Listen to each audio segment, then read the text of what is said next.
একটা অদ্ভুত রাজনীতি। এনসিপি তার রাজনীতি কর্মসূচি নিয়ে যত না আলোচনা হচ্ছে, তার চেয়ে বেশি আলোচনা হচ্ছে এনসিপির নেতা নাসিরুদ্দিন পাটোয়ারি। মানে নাসিরুদ্দিন পাটোয়ারি একাই একটা পার্টি, আর এনসিপি আর একটা পার্টি। কিন্তু এনসিপি আর নাসিরুদ্দিন পাটোয়ারিতে একাকার হওয়ার কথা, কিন্তু এনসিপি নিয়ে খুব একটা আলোচনা নেই। যত আলোচনা নাসিরুদ্দিন পাটোয়ারিকে ঘিরে। দেখেন, আমি গণমাধ্যমে যে দেখেন পাটোয়ারি যে বক্তব্য রাখে, আমার কাছে ধরা আছে ভিডিও। বলেন তো, একটা রাজনীতিবিদকে বলে উত্তর বাচ্চা, এটা হয়? তারা পিঠা দিবেন না, কি করবে বলেন? খেয়াল পাটোয়ারি যে বক্তব্য রাখে। দেখেন, গেল একটা।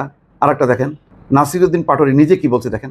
মস্ত বড় ভুল করেছেন, এই জন্য আপনার কাফারা দিতে হবে। এমন কাফারা দিতে হবে যে কাফারা আপনি কতক্ষণ এক্সপেক্ট করেন না।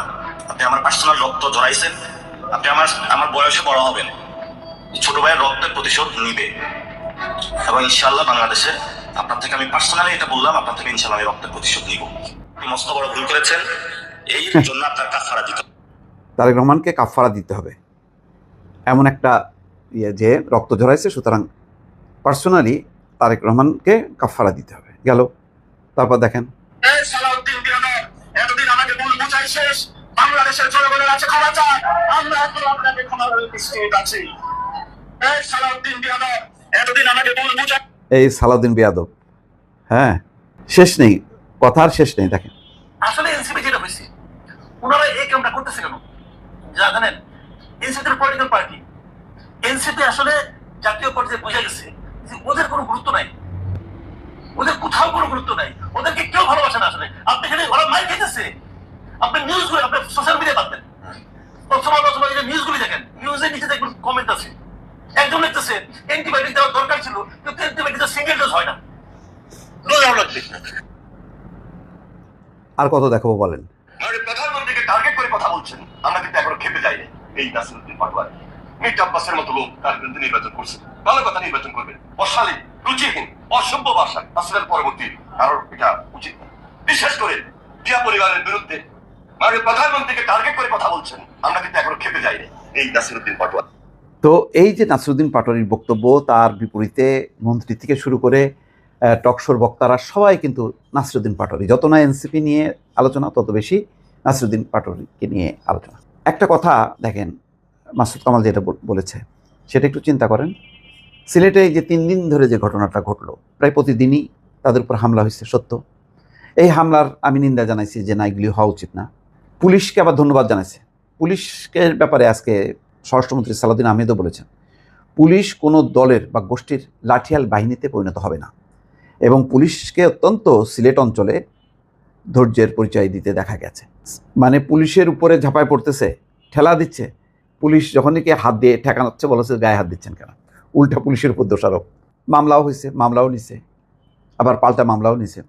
তো এই সব ঘটনার মধ্য দিয়ে মানে সারা দেশে কি এনসিপির খুব উত্থান ঘটলো, যে এনসিপি উপরে হামলা হয়েছে জুলাই যোদ্ধাদের উপর 1 বছর আগে, 2 বছরের মাথায় দেখেন এনসিপি কোথায় এসে ঠেকছে, যাদের উপর গায়ে, যদি বুঝলাম যে তাদের উপর গায়ে হাত তোলা হয়েছে, ঘটনা তো সত্য, গাড়ি ভাঙচুর হয়েছে, আহত হয়েছে, মারধর খাইছে, কিন্তু পাবলিক রিয়াকশন কি?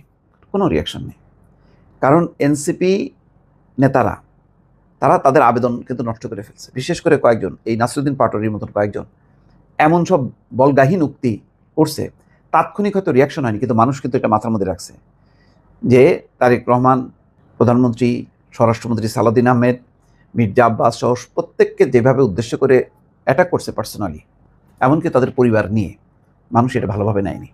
এর ফলে হয়েছে কি, মানুষ মুখ ফিরায় নিয়েছে। মুখ ফিরায় নেওয়াতে এই যে তাদের উপর যে হামলা হয়েছে এটা নিয়ে কোনো প্রতিবাদ হয়নি, কোনো রিয়াকশন হয়নি।